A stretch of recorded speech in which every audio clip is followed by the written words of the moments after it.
संतान के रूप में कौन आता है?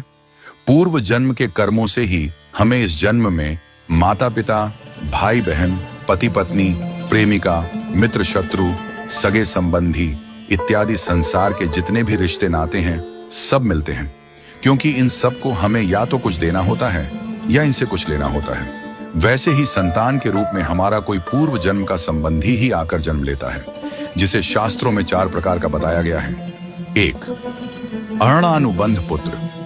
पूर्व जन्म का कोई ऐसा जीव जिससे आपने ऋण लिया हो या उसका किसी भी प्रकार से धन नष्ट किया हो, वह आपके घर में संतान बनकर जन्म लेगा।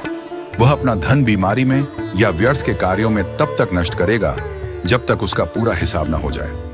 2. शत्रुपुत्र। पूर्व जन्म का कोई दुश्मन आपसे बदला लेने के लिए आपके घर में संतान बनकर आएगा। बड़ा होने पर वह माता पिता से मारपीट, झगड़ा करेगा या उन्हें सारी जिंदगी किसी न किसी प्रकार से सताता ही रहेगा। वह हमेशा कड़वा बोलकर उनकी बेइज्जती करेगा और उन्हें दुखी रखकर ही खुश होगा। 3. उदासीन पुत्र। इस प्रकार की संतान न तो माता पिता की सेवा करती है, न ही कोई सुख देती है। वह उन्हें उनके हाल पर मरने के लिए छोड़ देती है। विवाह होने पर यह माता पिता से अलग हो जाते हैं और उनकी चिंता नहीं करते। 4. सेवक पुत्र।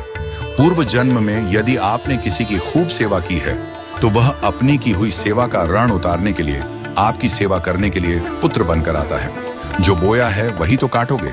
यदि अपने माता पिता की सेवा की है तो ही आपकी संतान बुढ़ापे में आपकी सेवा करेगी, वरना कोई पानी पिलाने वाला भी पास न होगा। आप यह न समझें कि यह सब बातें केवल मनुष्य पर ही लागू होती हैं। इन 4 प्रकार में कोई भी जीव आ सकता है। यदि आपने किसी गाय की निस्वार्थ भाव से सेवा की है तो वह भी पुत्र या पुत्री बनकर आ सकती है। यदि आपने गाय को स्वार्थवश पालकर उसके दूध देना बंद करने के पश्चात उसे घर से निकाल दिया हो तो वह ऋणानुबंध पुत्र या पुत्री बनकर जन्म लेगी। यदि आपने किसी निर्दोष जीव को सताया है तो वह आपके जीवन में शत्रु बनकर आएगा। इसलिए जीवन में कभी किसी का बुरा न करें, क्योंकि प्रकृति का नियम है कि आप जो भी करोगे उसे वह आपको इस जन्म में या अगले जन्म में 100 गुना वापस करके देगी।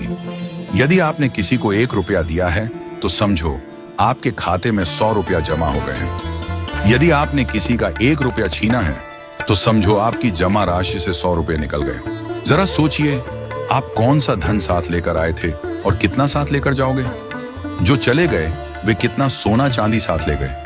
मरने पर जो सोना चांदी, धन दौलत बैंक में पड़ा रह गया, समझो वह व्यर्थ ही कमाया। औलाद अगर अच्छी और लायक है तो उसके लिए कुछ भी छोड़कर जाने की जरूरत नहीं है, वह खुद ही कमा लेगी।